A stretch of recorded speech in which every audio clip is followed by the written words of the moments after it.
First of all, I want to personally thank you. And when I saw it, I just wanted to turn around and call that number that you gave out when you were when you were talking. I mean, you did. Well, and I'm so happy that you did that. I think I wish more people had the courage to do what you did. And I know that this was not a surprise to you. You were elected openly gay, so it wasn't a surprise to them. But was it just one incident that just pushed it too far that you thought you needed to do this? It was something that I'd thought about over particularly the month of September, and I have to tell you, the video that you made was part of what I had in my head that said I need to do this, and we had just story after story after story all through September, and it just broke my heart, and I thought I've got to do something about this. But what is that? And I will tell you that on Monday of last week, when a young man named Zach Harrington in Oklahoma committed suicide after attending a city council meeting where a bunch of unfortunately anti-gay rhetoric was thrown about, and he killed himself, I thought, if there's any better venue for me to take this on, it's at my own city council meeting.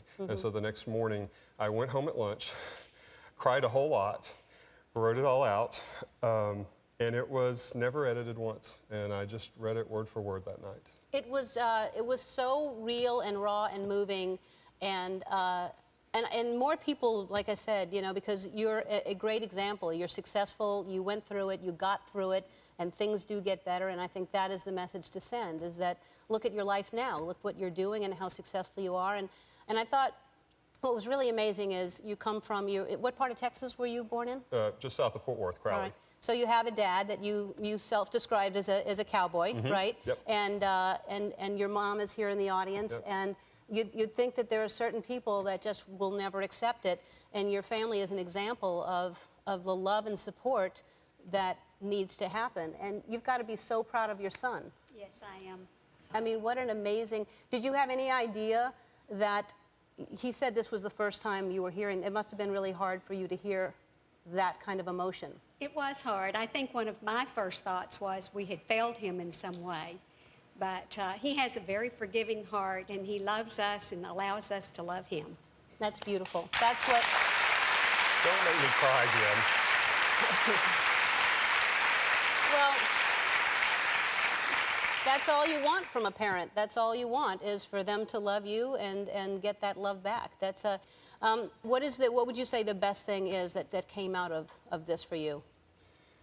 I would say it's probably the now countless number of kids from around the world, from literally every continent, who have either emailed or sent me a message on Facebook or joelburns.com or whatever, who said, I was in a really, really bad place and I was making plans to take my own life. And the fact that they have reconsidered that, that's worth me crying at city council, worth the heartache for my mom and dad, worth every bit of all of that, because they're still alive. Yeah, it makes a difference to save a life. I also want to say,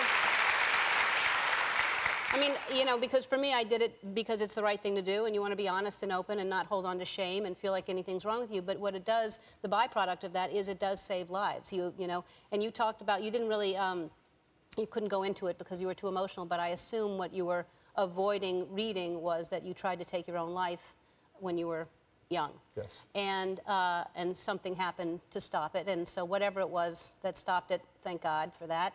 But the way you end the speech of talking to your 13-year-old self and all those things that, and if anybody can, who's out there, that you're 13 or you're however old you are, you can try to get out of that place and go to the future. I think that is a beautiful thing that you said, to go back and say, look at me now. There's so many happy memories that will be made. You just have to live long enough to get to them. Yeah, and we need our family support, and we need, you know, anybody who's witnessing something like this to stop it. We just need to love one another and accept one another.